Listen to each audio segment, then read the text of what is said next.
Today we're looking at the assassination of John F. Kennedy. Hello, welcome to the Daily Bellringer. Please don't forget to subscribe and take a look at the questions down in the description. Also, don't forget to check out dailybellringer.com where you'll find more resources that go with many of the Bellringer videos. The assassination of President John F. Kennedy on Friday, November 22, 1963, is one of the most shocking events in American history. It happened here in Dealey Plaza, located in Dallas, Texas, during a trip meant to gain support for his re-election campaign for the election of 1964. On the morning of the assassination, Kennedy gave a speech in Fort Worth, Texas, just to the west of Dallas, at the Hotel Texas to members of the Fort Worth Chamber of Commerce. After the breakfast, the president boarded Air Force One at Carswell Air Force Base and flew to Love Field in Dallas, where he was greeted by hundreds of supporters. At about 11:45 a.m., President Kennedy got into a 1961 Lincoln Continental limousine driven by Secret Service agent William Greer with an open top so that people could see him as he traveled from Love Field to the Dallas Trade Mart about 10 miles away through downtown Dallas. Riding along in the limousine was the First Lady, Jacqueline Kennedy, the Governor of Texas, John Connally, and his wife, Nellie. Following in the motorcade was Vice President Lyndon Johnson, along with his wife, Lady Bird Johnson. Along the route, thousands of citizens of Dallas came out to see the president as he drove by. At exactly 12:30 p.m., the motorcade made a sharp turn here onto Elm Street in Dealey Plaza, driving past the Texas School Book Depository building. Abraham Zapruder, a dressmaker from Dallas, was standing on a concrete pedestal on the west side of the road filming the motorcade with his 8mm camera as it passed by. Suddenly, 3 shots were heard.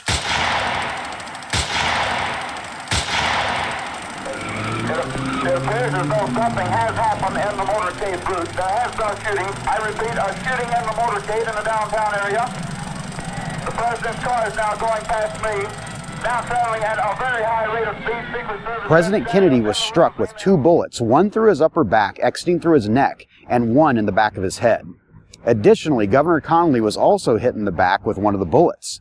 Chaos ensued as the motorcade sped to Parkland Hospital, where the president was pronounced dead at 1 p.m. John F. Kennedy was only 46 years old. The shocking news spread quickly across the United States and the world. Vice President Lyndon B. Johnson, who had been riding in another car in the motorcade, was sworn in as the 36th President of the United States on Air Force One just hours after the assassination. Jacqueline Kennedy stood beside him, still wearing the pink suit stained with her husband's blood. Soon after the assassination, police arrested Lee Harvey Oswald, a 24-year-old Marine. Oswald was charged with killing President Kennedy. Authorities claim that he fired 3 shots from the 6th floor of the Texas School Book Depository building where he worked. A rifle was found near a window in the building, and witnesses reported seeing a man with a gun there. However, Oswald never went to trial. 2 days after his arrest, while being transferred to another jail, he was shot and killed by Jack Ruby, a local nightclub owner. Ruby's actions added to the confusion and conspiracy theories surrounding the assassination. Many people question whether Oswald acted alone or if others were involved. Many theories began to develop that there were other shooters located in the area around the scene at the assassination. The U.S. government launched an investigation headed by Chief Justice of the Supreme Court, Earl Warren. The Warren Commission interviewed hundreds of witnesses and used the Zapruder film as a key piece of evidence. On September 24th of 1964, after about a year of investigations, the Warren Commission shared their findings, concluding that Oswald had acted alone in assassinating President Kennedy. It stated that there was no clear evidence of a larger conspiracy.